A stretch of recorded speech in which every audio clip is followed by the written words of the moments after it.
Here to recap the weekend at Medler Field at Lebrano Park. Tripp, McLaughlin, joined by Penn State head coach Rob Cooper. And coach, obviously not the results you wanted this weekend, but even in this last game, I know it ends 9-0 Purdue. Your team's in the game, tie game going into the fifth inning. So you guys are close. What do you need to do to get over the hurdle? I mean, we need to have more of like what Dante Biazzi gave us for the first 4 innings. Obviously their pitchers did a good job of keeping us off the board, and basically kind of a favorable hit to break up the no-hitter. But we just got to keep working. We just talked about it downstairs. We obviously have a ways to go, but there's only one way to go. You just put your head down. You got to keep going. You got to keep grinding. There's too much season left, too much Big Ten play left. When we started off 3-0, we didn't think that we would go undefeated. And now that we're struggling a little bit, we don't think that this is going to be the way it is for the rest of the year either. So we just got to keep moving forward. For your team offensively, do you feel like if you can just get that one hit eventually here with guys on base, whether it came in game 1 of that doubleheader today where their guy was struggling, if you guys can just get the 2-out hit, or even if it's with 1 out, bases loaded, that eventually things are going to open up for your team and break through? Well, I definitely think it would help. I think, we have too many guys that are struggling at once, and obviously that's a big deal. And then,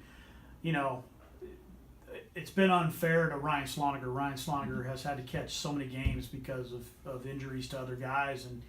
And today you saw a guy who was just playing out there on fumes and on gas and just fighting like crazy.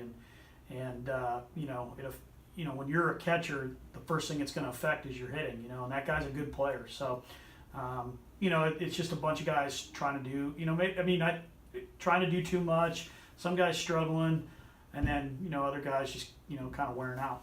Tripp mentioned some stuff on the offensive side. For your pitching staff, you mentioned Dante Biazzi started really strong today and then started to fall off a little bit in that 5th inning, and you pulled him. What was going on there with Dante from the 4th and 5th inning? Well, I think if you were to ask Dante, I think he even would say, he's like, I couldn't throw my breaking ball consistently for a strike.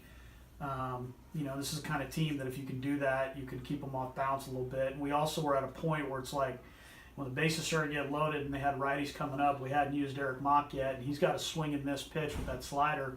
So we're kind of like, look, maybe we can get a strikeout here and now get out of this thing. And it didn't work out. But, that's kind of how we went after it. Coach, what's the message to the guys going into this week? You have 2 midweek games scheduled, then a trip to Minnesota coming up next weekend. Well, first and foremost, we told them, we want them to enjoy their Easter tomorrow. And, I hope everybody out there has a great Easter with their families and everything. And I really don't even want them to think about baseball tomorrow. I just want them to get off their feet, eat a lot of food, get a lot of calories and things like that. They need it, actually. Now I don't. That's a different story, but they definitely need it. And then, we're going to kind of look at the best way to use Monday, because it's not typically a day off. Typically a practice day for us. And so for some guys, it may be treatment in the training room. For some guys, it's going to be some defensive work. For some guys, it's going to be some offensive work. So it's just going to be kind of more of an individualized type day. Coach, appreciate the time as always. Enjoy your Easter with Mo, Tyson, Jake, and talk to you next week. Appreciate it, guys. Thanks. Penn State.